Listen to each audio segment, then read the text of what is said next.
안녕하세요. 리얼리눅스 유튜브 영상을 또 오랜만에 찍게 됐습니다. 이번 주제는요, 네트워크 트러블 슈팅 기본 가이드입니다. 트러블 슈팅을 하는 나름대로의 어떤 전략들이 많이 있으실 거라고 생각이 들기는 하는데요. 제가 생각하는 어떻게 문제를 해결하는지에 대한 내용들, 이런 것들을 좀 전달을 해드려 보려고 합니다. 일단은 리눅스 환경을 주로 쓰는 어떤 서버 엔지니어 분들이 조금 더 주로 타겟팅이 된다고 보시면 좋을 것 같고요. 하지만 요즘에는 이제 인베디드 시스템이라든지 뭐 그런 쪽에서도 네트워크를 또 많이 사용하는 추세이기 때문에 이런 것들이 또 많이 필요할 수는 있을 거라고 생각이 듭니다. 일단 거두절미하고 한번 진행을 해보도록 하겠습니다. 자, 문제 해결 접근 방법부터 조금 말씀을 드려보도록 할게요. 일단은 우리가 앞에 있는 문제를 만나게 되면은 조금 당황하기도 하고 빨리 해결을 해야 된다는 생각들 때문에 좀 너무 급하게 움직이는 경우들이 많습니다. 하지만은 우리가 이 문제 해결 전략, 그 사고 방법, 접근 방법 이런 것들을 어느 정도는 조금 정립을 해놓고 접근하는 게 중구난방이 되지 않고 또 멘탈이 무너지거나 뭔가 접근하다가 그냥 포기하게 되는 이런 것들을 좀 방지할 수가 있어요. 그래서 이런 사고를 일단은 어느 정도 체계를 갖춰놓고 접근하는 게 굉장히 중요합니다. 약간은 그 진부한 얘기라고 볼 수도 있지만 그 문제란 무엇인지에 대한 정의를 좀 잘 내리는 것도 굉장히 중요해요. 우리가 문제를 본질을 또 흐리는 경우들도 간혹가다 생길 수가 있거든요. 그러니까 문제라는 것 자체는 뭔가 어딘가에 그냥 막 붙이면 안 돼요. 그냥 뭐 예를 들어서 뭐 개발자가 문제다, 기획이 문제다 이런 식으로 추상적으로 얘기를 한다던가 두리뭉실하게 그냥 모든 게 문제라는 식으로 언급을 하는 거는 별로 좋지 못한 접근 방법이라고 생각이 들고요. 이런 것들도 굉장히 영향을 받아요, 사람이라는 게. 그렇기 때문에 이 문제를 조금 더 구체적으로 우리가 정의를 내릴 필요가 있는데 일단은 목표라는 게 있어야 되겠고요. 그 다음에 현 상황이라는 게 있어야 돼요. 그 둘 사이의 갭을 우리는 문제라고 정의를 내릴 수가 있습니다. 이게 무슨 소리입니까? 일단은 목표가 너무 커요. 목표가 너무 크면 현 상황과의 갭이 너무 크죠? 그럼 문제 상황이라고 볼 수 있는데 이거를 그냥 문제 그 자체로만 바라볼 것이 아니라 우리 목표가 너무 큰 거가 핵심 원인일 수 있다라는 생각을 할 수 있는 거죠. 그쵸? 그래서 그런 부분들을 생각할 수가 있는 거고요. 애초에 목표 자체가 잘못됐을 수도 있는 거예요. 그리고 궁극적으로 우리가 원하는 게 뭔지를 생각한 다음에 그 목표를 재설정할 수도 있습니다. 그쵸? 그리고 그 목표라는 그 궁극적인 걸 통해서 그 중간중간에 있는 역할들이 있을 수 있단 말이죠. 그러면 궁극적인 목표를 더 정확하게 할수록 이 중간의 수단들을 다른 수단으로 바꾸면서 접근을 할 수도 있습니다. 약간은 추상적으로 와닿으실 수도 있겠지만 이 접근 사고 방식에 대해서 문제 해결로 고생을 해보신 분들은 분명히 공감하실 거라고 생각이 들어요. 이런 것들이 소소해 보이지만 나중엔 정신이 혼미해져요. 문제를 해결하고 뭘 찾고 구글링하고 이런 게 반복되고 그게 며칠씩 가고 몇 시간씩 가다 보면은 정신이 혼미해집니다. 그래서 내가 뭘 하고 있는 건지도 몰라요. 그래서 그 중심을 좀 잡는 게 굉장히 중요하다. 이거는 근데 사실 리눅스뿐만의 문제는 아닙니다. 우리가 일상생활을 하든 다른 문제를 만났을 때도 이 문제를 어떻게 인지하고 그 문제에 대해서 정의 내리고 그 문제를 어떻게 차근차근 접근하느냐 이거 굉장히 중요합니다. 자, 문제 해결의 기본 과정과 절차에 대해서요, 제가 나름대로 한번 정리를 해봤어요. 물론 조금 중구난방으로 보일 수도 있겠지만, 나름대로의 어떤 사고의 방식과 절차라고 생각하시면 좋을 것 같고요. 우리가 일반적으로 문제를 만나게 되면요, 일단 해결하느라고 급급해요. 그래서 보통 어떻게 하냐면 구조화라든지 이런 거보다는 대체제를 찾아보고 일단 해보고 됐다 됐으면 끝나 약간 이런 경우 굉장히 많아요. 그리고 구글링 해보고 일단 될 때까지 해보는 거죠. 근데 그런 간단한 문제 같은 경우에는 금방 해결이 됩니다. 네, 그래서 크게 문제가 되지가 않아요. 하지만 간단한 문제가 아닌 경우에는 좀 오래 걸리죠. 네, 그렇기 때문에 이제 오래 걸리는 과정 속에서 내가 뭘 하고 있고 얼만큼 했고 이런 것들이 정리가 안 되다 보니 그냥 포기하게 되고 뭘 해도 안 된다라는 결론이 내립니다. 그래서 문제 해결 하다가 보면은 문제 해결 질문을 하시는 분들을 보면은 일단 안 된대요. 일단 안 돼. 그냥 뭘 해도 안 된대요. 그냥 여기에 막 뭔가 염세주의라고 해야 되나? 약간 굉장히 부정적인 사고에 빠지면서 그냥 안 돼. 약간 이렇게 멘탈이 나가버리는 거죠. 그런 이유들은 왜 되고 원래 어떻게 되는지에 대해서 정리를 해놓고 하나씩 접근하지 않기 때문에 이 전반적인 게 그냥 무너져 버리는 겁니다. 그래서 처음에 간단한 문제라면 그냥 간단하게 해결하면 되겠지만 첫 번째로 우리가 필요한 거는 관찰, 열거, 단계, 절차, 구조화에 대한 해당되는 부분입니다. 조금 어려운 문제일수록 우리가 이런 것들을 좀 열거해서 볼 필요성이 있겠고요. 첫 번째 관찰. 자, 일단 문제 상황이 발생을 했어요. 오류가 발생을 했어요. 그럼 우리의 가장 큰 문제는 뭡니까? 오류 메시지를 안 읽어요. 이게 굉장히 큰 문제죠. 오류 메시지를 일단 읽어야 됩니다. 읽어서 그게 어떤 부분을 나타내는지를 봐야 돼요. 근데 여기서 이제 절대로 놓치면 안 되는 부분은 뭐냐면 이 오류 메시지는요, 결과적으로 나오는 내용이지 이게 핵심 원인을 지칭하는 건 아니라는 소리입니다. 이게 무슨 말이냐면 파일 생성에 오류가 발생을 했을 때 이 파일 생성이 안 된다에만 굉장히 꽂힐 수가 있단 말이죠. 근데 사실 파일 생성이 안 되는 거에 대한 핵심 원인이 용량이 가득 차서일 수도 있고요. 권한이 없어서일 수도 있고요. 그죠? 다른 사이드 이펙트로 뭔가 발생을 해서 이게 결과적으로 이런 현상이 발생할 수 있다라는 얘기를 하고 싶은 겁니다. 그래서 오류 메시지를 읽고 당연히 그걸 통해서 뭔가 해결해 가는 과정 굉장히 중요하지만 이게 루트 커즈라고 하죠. 근본 원인은 아닐 수 있다는 사실을 좀 인지하시는 게 굉장히 필요할 수 있다라는 겁니다. 그래서 관찰하고 열거하고 좀 침착하게 열거하고 절차들을 보는 게 필요한 거죠. 그리고 나서 우리가 좀 생각해야 되는 건 뭐냐? 문제라는 건 뭡니까? 이 우리가 목표라는 거를 두고 그 다음에 현 상황과의 그 갭을 통해서 문제라고 판단하는 거잖아요.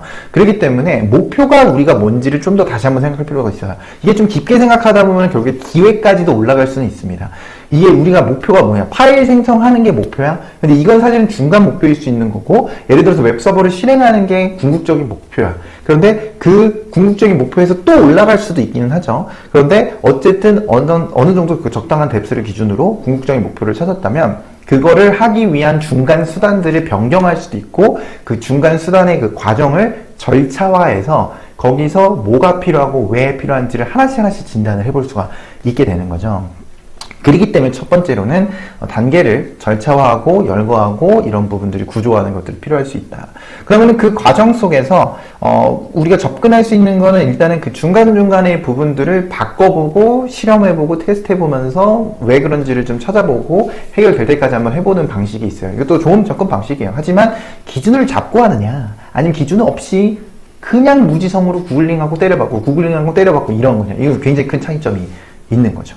일단은 구조화를 하고 나서 구글링을 해서 때려봤더라도 구조화를 해놓은 상태이기 때문에 이게 안 됐을 때 차선책이 있는 거예요. 그게 뭐냐? 여기 오른쪽에 있는 거죠. 그게 뭐냐? 세밀하게 열거한 부분들을 다시 한번 생각을 해본 거예요. 이게 뭔지, 이 개념이 뭐고, 이게 왜 필요한 건지, 이런 것들을 하나씩 생각을 해보는 겁니다. 그리고 그 안에서 한번 추적을 해보고, 진단을 해보고, 이런 식으로 접근해보는 거죠. 그러다 보면 이제 근본 원인들을 파악하는 게 훨씬 더 접근하기가 좋을 수 있어요. 이 과정 속에서 우리가 개념 정립이 정말 중요합니다. 우리가 원래 오늘 얘기하려는 게 뭐였죠? 네트워크 트러블 슈팅이었어요. 네트워크가 원래 어떻게 동작되는지를 아는 게 문제 해결에 있어서 정말 중요합니다. 왜? 원래 어떻게 되는지를 알아야지 진단이 될 수가 있어요. 우리가 개념 공부할 때는 좀 지루하잖아요, 사실. 하지만 그만큼 기본, 그만큼 개념, 이런 것들이 중요한 이유가 결국에 시니어 개발자가 되고 현장에 나가서 문제 해결하는 과정 속에서는 이걸 진단하기 위해서는 어떻게 되는지를 알아야 돼요. 메모리 문제를 겪었어요? 메모리 문제를 해결하고 진단하려면 어떻게 됩니까? 원래 메모리가 어떻게 동작되는지를 알아야 돼. 그래야지 진단할 수 있단 말이에요. 네트워크도 마찬가지죠. 네트워크의 그 전 구간에서 처음부터 끝까지 어떤 동작들이 있고 어떤 과정들이 있는지를 정확하게 나열할 수 있어야지 A 구간, B 구간, C 구간, 구간을 나눌 수 있고 그 구간 중에서 어디는 안전하고 괜찮은 구간인지 어디는 문제가 있는 구간인지를 구별할 수 있다는 거예요. 근데 어디서부터 어디까지인지도 몰라. 구간도 구별도 못해. 이러면 중구난방으로 하다가 어떻게 하다가 해결됐으면 다행인 거고 아니면 해결 못하고, 그리고 해결했다고 해서도 문제 생긴 게 뭐냐면 나중에 이게 왜 해결되는지를 모르니까 그러니까 사이드 이펙트가 발생을 해도 또 몰라요. 그리고 같은 문제를 또 반복할 수도 있는 거고, 이거 비슷한 문제 겪었는데 또 똑같은 삽질을 할 수도 있다라는 얘기가 됩니다. 예, 삽질을 하는 거는 좋아요. 저도 삽질 많이 합니다. 하지만 이런 기준이 잡힌 상태에서 하는 거랑 아닌 거랑은 굉장히 큰 차이점이 있는 거고요. 그리고 구글링하는 스킬 자체도 많이 바뀌어요. 예, 뭐 요즘에는 구글링뿐만 아니라 챗GPT도 많이 활용할 수 있을 것 같은데 챗GPT에게 물어보거나 챗GPT와 함께 토론하는 과정도 훨씬 더 고퀄리티가 될 수가 있습니다. 예, 뭐 어찌됐든 이런 식으로 말씀을 드릴 수가 있겠고 어쨌든 우리가 이제 작업을 접근을 하다 보면은 어떤 걸 수정하거나 뭔가를 제거하거나 응용하거나 결합하거나 다양한 어떤 시도들을 해볼 수가 있겠고 이런 시도들에 대해서도 사실은 좀 다양한 어떤 전략이 있다고 생각하거든요. 문제 해결 접근 전략도 이거는 이제 어떤 절차와 과정을 뜻한 거고 문제 해결 어떤 접근 전략들도 저희가 이제 트러블 슈팅 강의라든지 이런 걸 통해서도 좀 많이 말씀을 드리고 있어요. 그래서 필요하신 분들 같은 경우에는 그런 걸 통해서 한번 해보시는 것도 좋을 것 같고요. 어쨌든 기본적인 어떤 가이드를 위해서 한번 말씀드려봤습니다. 자, 여기서 끝나면 좀 아쉽죠? 당연히 이걸 기준으로요. 네트워크를 어떻게 문제 해결할 것이냐 이거에 대한 기본적인 어떤 흐름을 한번 짚어보도록 할게요. 자, 첫 번째 일단은 네트워크 동작 과정을 이해하는 게 굉장히 중요합니다. 계속 말씀을 드리지만 우리가 이걸 열거할 수 있어야 돼요. 어디서부터 어디까지가 100%고 우리가 어느 구간까지는 완벽하고 어느 구간에 문제가 있는지를 진단하기 위해서는 이 구간과 구간들이 사이에 무슨 일이 있는지를 다 나열할 수가 있어야 됩니다. 예, 그래서 이 네트워크 동작 과정을 이해하는 게 굉장히 중요할 수가 있겠고요. 일단은 첫 번째로 서버와 클라이언트의 동작 과정을 이해하는 거죠. 자, 서버는요, 일단 서버가 먼저 실행이 돼야 돼요. 왜냐하면 서버가 있어야지 붙으니까요. 그쵸? 여기서 말하는 서버는 엔진엑스라든지, 뭐, 톰캣이라든지, 이런 친구들을 얘기할 수가 있겠고요. 이 서버가 실행이 됐어요. 그 서버가 실행이 되면은, 일단 클라이언트에 접속이 있을 때까지는 웨이팅을 하게 됩니다. 이런 것들을 블로킹 IO라고 얘기하게 돼요. 이게 무슨 말이냐? 블로킹이라는 거는 결국에 CPU가 슬립을 해서 CPU를 놓고 프로세스가 슬립을 해서 기다리느냐 아니냐의 차이점이 되는 거거든요. 그렇죠?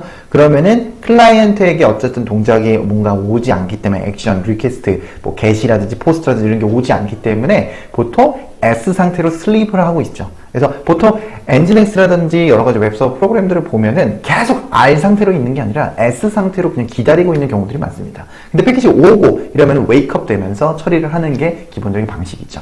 근데 클라이언트 사이에서는 블로킹 IO가 아니라 넌 블로킹 IO를 하는 경우가 많아요. 왜냐하면 브라우저가 블로킹 IO를 하게 되면은 IO 요청이 끝날 때까지 슬립을 하고 기다리기 때문에 사용자 입장에서는 굉장히 버벅인다고 느낄 수가 있습니다. 그래서 자바스크립트라든지 AJAX라든지 그런 곳에서 non-blocking IO를 좀 즐겨서 많이 사용을 하죠. 왜 그러냐? 어차피 IO 요청을 할 때까지 좀 오래 걸리니 다른 작업들도 같이 병렬적으로 하고 진행을 하기 위해서 슬립을 하고 기다리지 않는다라는 얘기가 되는 거죠. 예, 그런 개념들도 사실은 조금 더 세밀하게 배울 필요성이 있겠지만 일단 한번 말씀을 드려봤고요. 자, 첫 번째 일단은 서버가 기다립니다. 클라이언트가 어쨌든 이거는 이제 3&D 시크를 통해서 커넥션이 맺어진 이후를 얘기하고 있는 겁니다. 어플리케이션 레벨에서 뭐 컬이 됐든 브라우저가 됐든 개인 수정 같은 거를 할 수가 있겠죠. 그러면 그 데이터가 커널 안으로 들어가게 돼요. 이거를 버퍼 푸시. 여기서 말하는 버퍼는 소켓 안에 있는 버퍼를 얘기하게 됩니다. 정확하게는 소켓이라고 하는 거는 네트워크를 다루게 되는 커널의 자료 구조를 지칭하게 되는데 이때 버퍼가 두 가지 종류가 있죠. 리시브 버퍼가 있고요. 라이트 버퍼가 있습니다. 샌드 버퍼인 거죠. 그래서 그 두 가지 중에서 샌드 버퍼의 큐잉이 됩니다.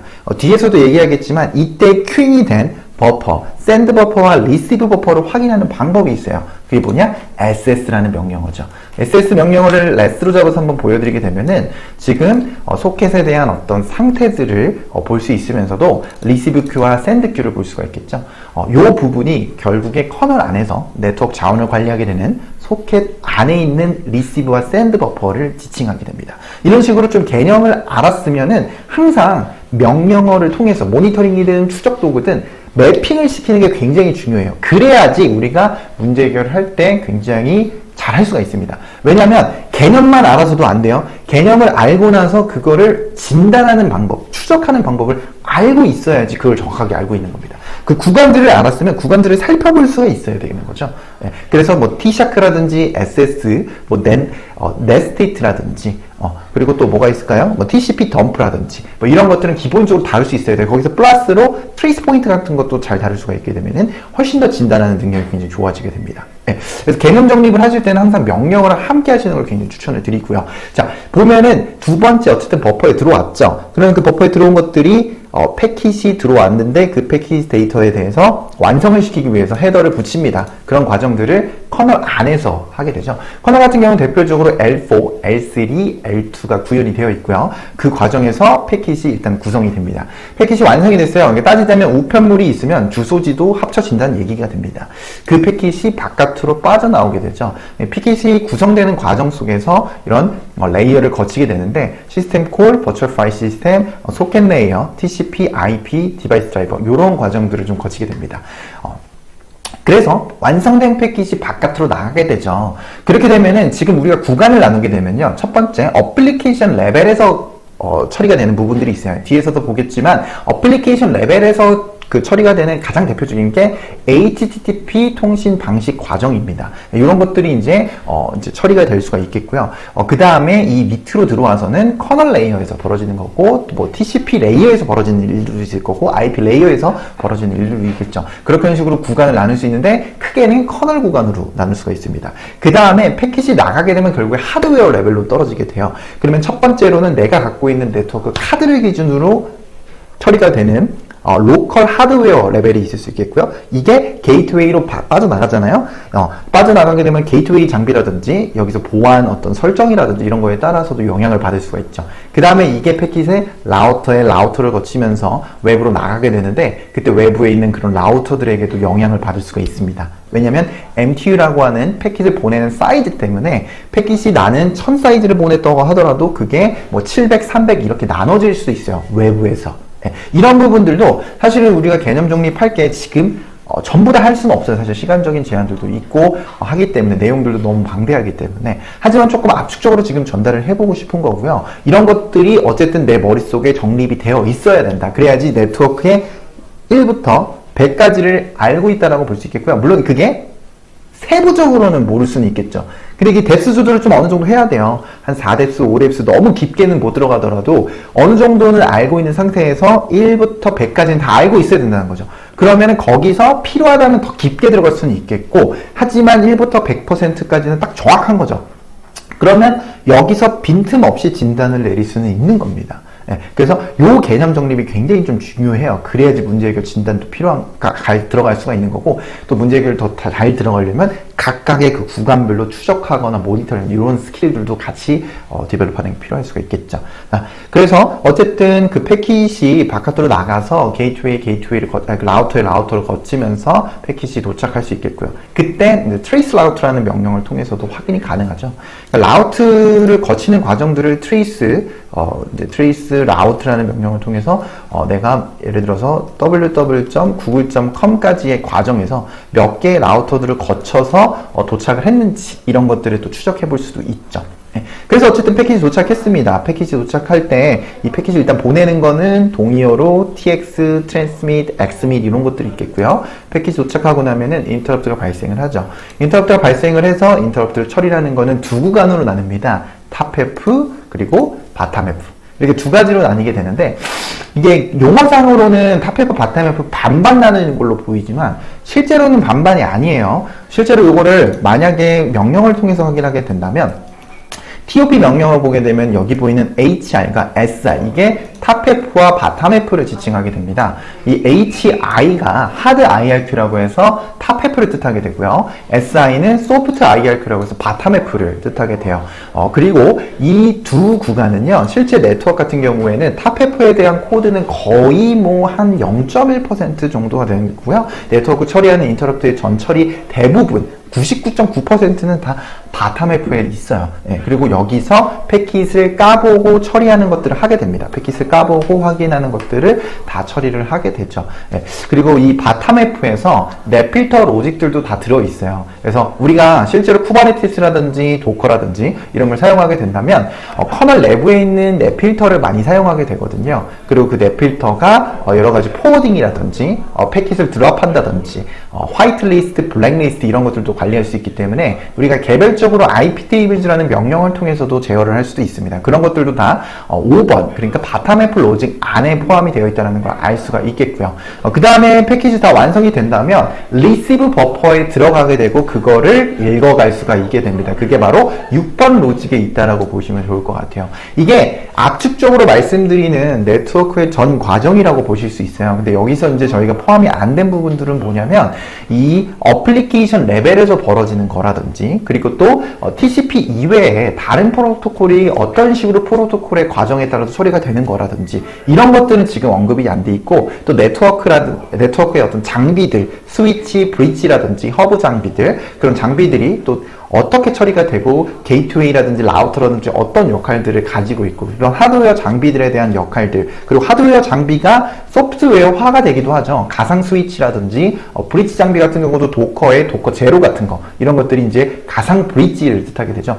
이런 부분들을 이해하는 것들도 사실은 필요합니다. 예, 제가 이제 따발총처럼 여러 가지를 얘기를 했는데 당연히 뭔가 비어있는 게 있으실 수가 있어요. 근데 그런 것들을 당연히 채워야 되는 부분들이 필요하겠고요. 그래서 나름대로 1부터 100까지가 어디까지인지를 보고 가까이의 구간들이 빈 구간들이 있으면 꼭 채우시는 걸 말씀을 드리고 싶습니다. 그거를 리얼리눅스 강의를 통해서도 당연히 가능할 수 있겠지만 꼭 리얼리눅스 강의가 아니더라도 여러분들이 개념을 채우시고 그거를 꼭 명령어랑 랩핑해서 공부하시는 걸 추천드려요. 일단은 이론적인 거를 어쨌든 해서 네트워크의 1부터 100까지를 좀 펼쳐봤어요. 근데 이 안에서 어떻게 살펴볼 수 있는지까지를 보면서 이번 영상을 좀 마무리를 해보려고 합니다. 자, 첫 번째로는 T샤크를 한번 얘기를 해보려고 합니다. 자, T샤크를 통해서 우리가 뭐를 볼 거냐면요. 자, 일단은 한번 T샤크를 설치를 할 수는 있겠고요. 일단 T샤크가 우리가 설치가 되어 있기 때문에 설치를 따로 하진 않고, 여기 T샤크 설치하는 명령어가 있고요. T샤크는 와이어샤크하고 똑같고요. 근데 명령어 기반으로 가능합니다. 그래서 우리가 서버 안에서 할 때 편하게 하실 수가 있어요. 그리고 여기다가 F에서 ICMP라고 하는 프로토콜이죠. 그걸 통해서 우리가 한번 추적을 해보려고 해요. 그래서 목적지가 8.8.8.8 이런 식으로 해서 추적을 걸어 놓는데 추적 결과가 딱히 지금 나오는 거를 볼 수가 없어요. 근데 그 이유는 뭐냐면 목적지가 8.8.8인 ICMP 패키지 전송되는 게 없기 때문입니다. 예, 그래서 그거를 우리가 확인하는 게 필요할 수가 있겠는데 어떻게 할 수가 있느냐? 패키지를 일단 보내야지 찾을 수가 있겠죠. 그래서 핑을 해서 8.8.8.8를 했을 때 이렇게 핑이 나가는 거를 확인하실 수가 있습니다. 근데 핑이 나가는 거는 지금 보이는데요. 리시브가 되는 건 안 보이는데요. 그러면은 또 명령으로 바꾸시면 되겠죠. 여기서 목적지뿐만 아니라 출발지가 8.8.8인 것까지도 같이 조사를 해본다면 핑이 바깥으로 나갔다가 8.8.8이라고 하는 구글의 DNS 서버가 리스폰스를 주는 것까지도 볼 수가 있습니다. 이런 식으로 우리가 이해한 내용을 명령으로 추적할 수 있어야 돼요. TCP 덤프라든지 T샤크라든지 네스트이트, SS 명령어라든지 여러 가지 명령어 도구나 추적 도구들이 있고요. 플러스는 트레이스 포인트 이런 것들이 있단 말이에요. 그래서 이런 것들을 좀 보시면서 확인을 하실 수 있는 게 굉장히 중요합니다. 그래서 이론적으로만 알고 있으면 안 돼요. 항상 그거를 명령어로 증명하는 게 필요합니다. 자, 여기서 그러면 응용을 해서 한번 한 가지를 보도록 할까요? 일단은 우리가 핑을 해가지고요. www.google.com을 하게 되면은 이 www.google.com을 해서 그 웹서버에게 핑을 날리는 것도 볼 수가 있는데요. 이거를 네이버로 한번 해볼까요? 네이버.com 했을 때 뭔가 출력되는 게 없어요. 그래서 많은 사람들이 핑이 안 돼요. 핑이 안 나가는 건가? 라고 생각할 수 있겠지만 우리가 여기다가 IP 어드레스를 한번 바꿔가지고 볼게요. 여기 보면은 DNS를 거쳐가지고 네이버 서버에 IP 어드레스를 얻어냈죠. 그러면은 요걸 기준으로 한번 살펴봤을 때 핑, 그러니까 ICMP 패킷이 전송이 되는 거는 볼 수가 있어요. 근데 리스폰스가 안 오는 거죠. 그러니까 네이버 서버가 ICMP 패킷을 드랍하고 있구나 라는 사실을 알 수가 있겠습니다. 그래서 요 네이버 서버 같은 경우에는 트레이스 라우트 같은 것들도 좀 정상적으로 안 먹힐 수가 있어요. 왜냐? ICMP 패킷을 정상적으로 응답을 해주지 않기 때문인 거죠. 근데 어떻게 생각해보면은 구글은 받아주는데 왜 네이버는 안 받아줄까? 네이버는 좀 야속하네 라고 생각할 수도 있겠지만 사실 네이버가 정상이에요. 웹서버가 굳이 ICMP 패킷을 안 받아도 사실 괜찮거든요. TCP 기반으로 HTTP 프로토콜이 통신이 되는 거기 때문에 TCP만 받아주면 된단 말이죠. 그럼에도 불구하고 구글이 ICMP를 또 받아주고 있죠. 이거는 사실 구글이 약간 어떻게 보면 이상하다고 볼 수도 있는 거죠. 뭐 어찌됐든 이런 식으로 또 확인이 가능하고 진단이 또 가능합니다. 우리가 이 핑 과정에 대해서도 사실은 정리를 할 수도 있어요. 이게 무슨 말이냐면 핑을 했을 때 최초에 만약에 내가 구글.com을 한다면 도대체 어떤 프로토콜과 어떤 과정들이 거쳐질까? 눈에는 보이지 않지만 이게 개념적으로 또 정립이 되는 것도 필요하거든요. 일단은 www.google.com은 문자열이기 때문에 IP 어드레스로 변환하는 게 필요합니다. 그래서 DNS 서버에게 물어봐서 IP 어드레스를 얻어내는 게 또 필요하죠. 그래서 사실은 이 ICMP라는 패킷을 보내기 전에 DNS가 당연히 필요할 수는 있겠고요. 근데 DNS는 어쨌든 외부에 있는 서버이기 때문에 그 DNS에게 물어보는 과정에서 외부의 통신이 필요합니다. 그래서 사실은 IRP라는 패킷도 필요할 수가 있어요. 왜냐? 게이트웨이의 주소를 알아내야지 외부로 통신할 수 있기 때문에. 그래서 만약에 완전히 순정 상태에서 핑을 한다면 ARP 그리고 DNS 그 다음에 ICMP를 한다는 사실을 알 수가 있습니다. 이런 부분들도요. 각각의 개념들을 일단은 이해하시고 그 각각의 개념들을 또 T샤크라든지 TCP 덤프라든지 추적을 하시면서 확인하시는 것들까지 한다면 정확하게 이해를 하면서 하나씩 구간들을 또 세밀한 구간으로 나눠서 진단을 또 해볼 수도 있는 거죠. 그래서 굉장히 좀 중요한 내용들이기 때문에 하나씩 언급을 해봤고요. 그 다음에 이제 T샤크를 통해서 TCP 프로토콜에 대한 처리들도 확인할 수가 있습니다. 한번 해보도록 할게요. T샤크 EMP0S3 그 다음에 TCP 포트 번호로 80 포트를 한다면 다른 터미널 안에서 컬을 한번 해보도록 하겠습니다. 자, 이렇게 하시게 되면요. 지금은 아무것도 안 나오죠. 왜? TCP 통신을 안 하고 있으니까. 근데 이렇게 컬을 하시게 되면은 HTML 리스폰스가 된 게 볼 수가 있겠고요. 그 다음에 패킷이 전송된 것도 함께 보실 수가 있습니다. 같이 한번 볼까요? 여기 보면은 sin 패킷, sin eck, 이 3-end handshake가 벌어지는 걸 볼 수가 있겠고요. 옛날 때 fin eck라는 과정들을 통해서 4-end shake를 가는 것도 같이 살펴볼 수 있습니다. 중간에 실제로 데이터가 만들어져서 오는 것도 볼 수가 있겠고요. 그리고 reassembled라고 해서 HTML 내용이 워낙 크다 보니까 재조립하는 과정들도 같이 모니터링해서 볼 수가 있겠습니다. 네, 이런 식으로도 추정을 해볼 수가 있어요. 근데 지금 우리가 살펴본 건요, TCP 레벨에서의 통신 과정을 본 거예요. 네, 그 이외에도 사실 개념들이 많단 말이에요. 네, 그래서 그런 것들을 하나씩 우리가 개념을 이해하고 그 다음에 그거를 명령을 통해서 증명하고 이런 것들이 필요하고요. 여기서 한 가지만 더 말씀을 드리면 방금 우리가 추적한 건요, 이 가운데를 추적한 거예요. 이 가운데를 추적한 거란 말이에요. 그러면 우리에게 지금 필요한 건 뭡니까? 양쪽에 있는 스테이트는 확인을 안 했습니다. 그러니까 소켓 상태를 확인하지는 않았단 말이에요. 그래서 소켓 상태를 확인하시려면 다른 명령어들이 좀 필요합니다. 그러니까 T샤크를 통해서는 어쨌든 중간을 확인했으니까 소켓 상태를 확인하기 위해서 여러 가지 명령어를 쓸 수 있어요. 일단은 포트 번호도 같이 확인할 수 있는 넷스테이트라든지 이거는 이제 어쨌든 스테이트도 같이 볼 수가 있겠고요.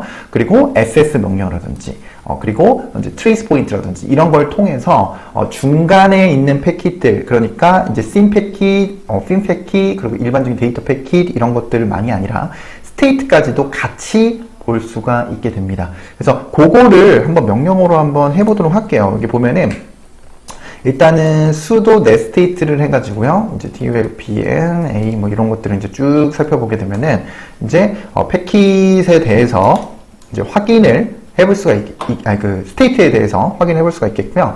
요거를 이제 컬을 하게 된다면 이 안에서 확인이 또 가능합니다. 근데 이제 순식간에 이렇게 지나가 버릴 수가 있잖아요. 그럼 스테이트를 보기가 좀 힘들어요. 물론 와치 명령어라든지 그런 거 볼 수도 있겠지만 스테이트가 좀 여러 가지 종류가 있고 그 과정들을 전부 다 추적하기는 좀 힘듭니다. 그거는 사실 SS 명령어도 마찬가지예요. SS 명령어도 이렇게 스테이트도 나오고 아까 얘기했던 receive queue라든지 send queue라든지 이런 것들 볼 수는 있지만 이 스테이트가 순식간에 지나가기 때문에 모니터링하기가 좀 힘듭니다. 그래서 우리가 할 수 있는 게 뭐냐면 trace point예요. 일단은 루트 계정이 필요하고요. CS의 커널의 디버그에 이제 트레이싱으로 들어가게 된다면 여기 안에 이벤트가 있습니다. 이 중에서 소켓 이벤트 안에서도 inet 속 set state라는 거를 우리가 추적을 해볼 수가 있어요. 어떻게 하느냐? 여기서 이벤트에서 소켓의 inet 소켓 스테이트를 키고요. 그 다음에 이제 뭐 이전에 있었던 버퍼가 있을 수 있으니까 비워주고 그 버퍼를 한번 살펴볼 수가 있습니다.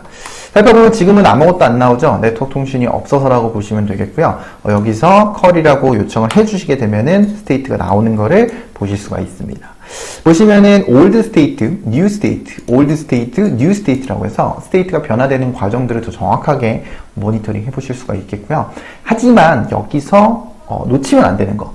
서버 프로그램, 클라이언트 프로그램, 네트워크 같은 경우에는 양 사이드가 있어요. 지금 우리 같은 경우에는 엔진엑스나 톰캣이라든지 이런 것들을 서버 프로그램을 설치해놓고 모니터링 하신 게 아니기 때문에 클라이언트 사이드만 보고 있는 겁니다. 네, 지금 서버는 어디죠? google.com이니까 구글 서버에 있는 거죠. 그럼 만약에 양 사이드를 다 보시고 싶으시면은 엔진엑스라든지 톰캣이라든지 혹은 서버 프로그램들을 따로 설치를 해서 그 서버 프로그램과 클라이언트 프로그램이 로컬 안에 둘 다 있어야지 양 사이드를 다 보실 수가 있는 거죠.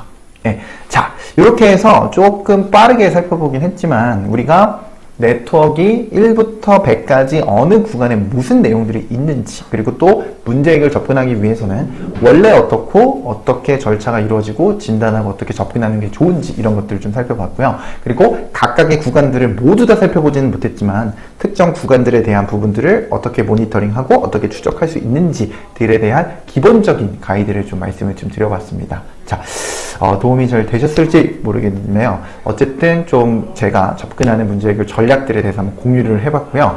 다른 질문 있으시거나 또 좋은 전략들도 있으시면은 또 댓글이라든지 그런 것도 남겨주셔도 좋을 것 같아요. 자, 앞으로도 더 좋은 컨텐츠들을 많이 올리려고 노력을 한번 해보겠고요. 또 문제 해결 케이스들을 지금 이번에 다뤄보지는 못했었는데 구체적인 케이스들 같은 경우에도 한 번씩 영상으로 짧게 한번 다뤄보는 것도 좋을 것 같은 생각이 많이 듭니다. 자, 감사하고요.